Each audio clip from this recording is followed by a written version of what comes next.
देवी भागवतम पुराण के अनुसार क्या माता लक्ष्मी ही सब कुछ सृष्टि की विधाता है? तो अगर ऐसा है तो कृपा करके हमें ये बताने की कृपा कीजिए कि ऐसा क्या है। धन्यवाद जी आप सबका। आशा करता हूँ कि आप सब लोग इस विषय पर ज़रूर चर्चा करेंगे और दूसरे लोगों तक भी पहुँचाएंगे कि हमें देवी भागवतम पुराण में माता भगवती की महिमा का वर्णन क्या किया गया है। जो माता के प्रेमी हैं उनसे निवेदन है कि वो इस कथा को ज़रूर समझें। इस कथा को जब तक आप सुनेंगे नहीं, समझेंगे नहीं, तब तक कभी भी समझ में आने वाली कोई बात नहीं है। जय माता दी। जैसे कि आपने भी कथा सुनी कि राजा जनमेजय जी ने प्रश्न किया कि हमें जो सृष्टि का रचयिता है वो कौन है, ब्रह्मा है, विष्णु है, या कि भगवान महादेव शिव शंकर जी हैं, या दुर्गा माता है। तो इस विषय के बारे में थोड़ा सा विचार करेंगे कि जो कथा हमने समाप्त की थी उस कथा को हम कंटिन्यू करते हैं। आप सब लोगों से निवेदन है कि इसको ध्यानपूर्वक ज़रूर इसको सुनिए। नारद जी कहते हैं कि व्यास जी, प्राचीन समय की बात है कि यही संदेह मेरे हृदय में भी उत्पन्न हो गया था। तब मैं अपने पिता अमित ब्रह्मा जी के स्थान पर गया और उनसे इस समय जिस विषय में तुम मुझसे पूछ रहे हो उसी विषय में मैंने पूछा। मैंने कहा कि पिताजी, ये संपूर्ण ब्रह्मांड कैसे उत्पन्न हुआ है? विभो, आपने समेक प्रकार से इसकी रचना की है अथवा विष्णु इस विश्व के रचयिता हैं या शंकर ने इसकी सृष्टि की है? जगत प्रभु, आप विश्व के आत्मा हैं। सच्ची बात बताने की कृपा कीजिए। किन देवताओं की पूजा करनी चाहिए तथा कौन देवता सबसे बड़े एवं सर्व समर्थ हैं? निष्पाप ब्रह्मा जी, इन सभी प्रश्नों का समाधान करके मेरे हृदय के संदेह को दूर करने की कृपा कीजिए। सतीव नंदन व्यास जी, इस प्रकार मेरे प्रश्न करने पर लोक पितामह ब्रह्मा जी मुझसे कहने लगे। ब्रह्मा जी ने कहा कि हे बेटा, मैं इस प्रश्न का क्या उत्तर दूं? यह प्रश्न बड़ा ही जटिल है। महाभागे, तुम भगवान विष्णु से इसका समुचित समाधान पा सकते हो। हे महामते, इस संसार में कोई भी रागी पुरुष ऐसा नहीं है जिसे ये रहस्य विदित हो। जो त्यागी एवं ईश्वरीय शून्य है वही इसके रहस्य को जान सकता है। पूर्व काल में सर्वत्र जल ही जल था। स्थावर जंगम जितने प्राणी हैं इनमें कोई भी नहीं है थे। तब कमल से मेरी उत्पत्ति हुई। उस समय मुझे सूर्य, चंद्रमा, पर्वत कोई भी दिखाई नहीं पड़े। मैं कमल की करीना का पर बैठकर विचार करने लगा। इस अगाध जल में मैं कैसे उत्पन्न हो गया? कौन मेरा रक्षक है तथा इस प्रलय काल में सृष्टि एवं संहार करने वाले कौन वशिष्ठ पुरुष हैं? कहीं भी स्पष्ट रूप से भूमि भी नहीं दिखती जिस पर ये जल टिका हुआ है। ये कमल कैसे उत्पन्न हुआ? रुद्र एवं यौगिक दोनों अथारों में कोई इसका करण होना ही चाहिए। यौगिक अर्थार्थ करने पर इसका मूल्य कारण होता है। तो अब देखो कि वो पंख है कहाँ। जहाँ वो मूल्य कारण पंख होगा उसके नीचे पृथ्वी अवश्य होगी। यूं विचार करके मैंने जल में उतरा और 1000 वर्ष तक पृथ्वी का अन्वेषण करता रहा। इस पर भी मुझे उसका जल का नहीं और अंत नहीं मिला। अतः मैं आकाशवाणी हुई, तप करो तप करो। तब मैंने तपस्या आरंभ कर दी। कमल पर बैठे ही 1000 वर्ष तक मैं तप करता रहा। फिर उसी समय सृष्टि करो, ऐसी आकाशवाणी सुनाई पड़ी। उसे सुनकर मैं बड़े आश्चर्य में पड़ गया।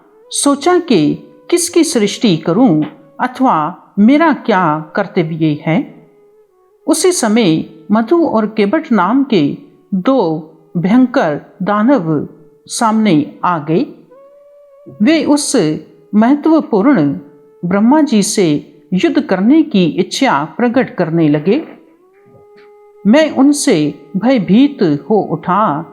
तब कमल का डंडल पकड़कर जल में उतरा। वहां मुझे एक परम अद्भुत पुरुष के दर्शन मिले। उनका श्री विग्रह मेघ के समान द्यामन था। वे पीतांबर पहने थे। शंख चक्र गदा और पद्म इन 4 आयुधों से वे अनुपम शोभा पा रहे थे। ऐसे शेष शैया पर भगवान विष्णु मुझे दर्शन हुआ। वे योग निद्रा के द्वारा वशीभूत होकर गहरी नींद में सोए हुए थे। उनकी सारी चेष्टाएं शांत थीं। नारद जी शेषनाग की शैया पर सोए हुए उन प्रभु को देखकर मेरा मन विचलित हो उठा। इसमें भगवती योग निद्रा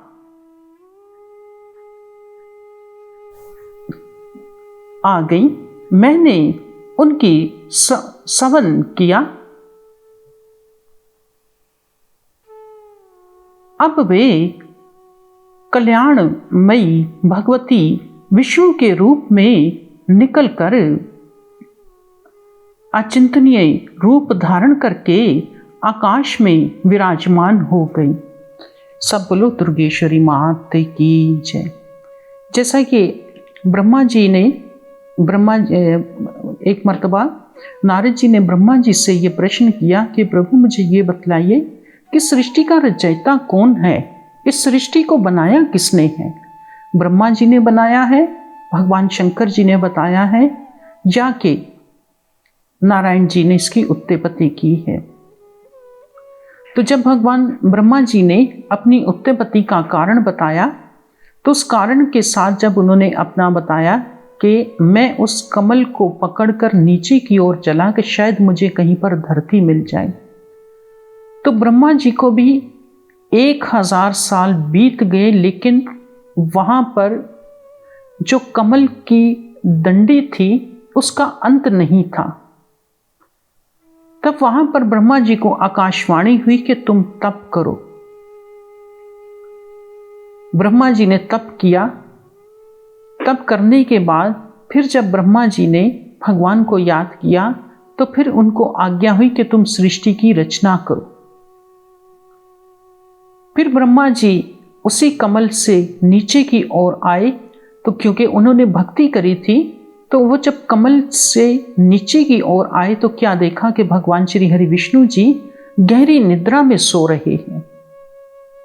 देवी भागवतम पुराण के अनुसार भगवान विष्णु देवी गहरी निद्रा में सो रहे हैं। जैसा कि आपने उस दिन कथा सुनी थी कि मधु और केवट की कथा, तो इसमें वर्णन किया गया है कि वहाँ पर प्रकृति जो थी, भगवान की ऐसी कृपा हुई कि इसको समझना हर किसी के बस की बात नहीं है। देवी भागवतम पुराण के अनुसार भगवान ब्रह्मा जी कहते हैं कि इसको कोई योगी ही जान सकता है, या वो इंसान के जो निष्काम स्वार्थ हो, जिसके अंदर निष्काम भक्ति होती है, वही जान सकता है कि तेरी देव में कोई अंतर नहीं है। माता भगवती, माता दुर्गा जो ज्वाला माता कहलाती हैं, वही इस प्रकृति का एक हिस्सा है। परमपिता परमात्मा हमारे शास्त्र के अनुसार तो एक ही है, वही एक ओंकार है, वही एक परमात्मा है, वही एक ज्योति स्वरूप भगवान है। अगर विष्णु पुराण का पाठ करें तो विष्णु पुराण में आता है कि मेरे रूप को कोई भी नहीं जान सकता, ना उसे कोई देख सकता है। श्रीमद् भागवत गीता में भी और श्रीमद् भागवतम पुराण में भी भगवान श्री कृष्ण जी क्या कहते हैं कि मेरा एक रूप ऐसा है कि जिसको हजारों सूरज मिलकर भी अगर उसकी रोशनी की बराबरी नहीं कर सकते, तो वो भगवान का एक नूर कहलाता है, परमपिता परमात्मा की एक ज्योत कहलाती है, जिसको देखने के लिए हमारे पास वो आंखें नहीं हैं। तो अगर भगवान विष्णु, अगर भगवान शिव का, अगर हम शिव महापुराण का पाठ करें तो भगवान शिव भी यही कहते हैं कि ना मेरी कोई माता है, ना मेरा कोई पिता है, ना मेरा कोई संगी साथी है, मैं वाहिद एक अकेला हूं।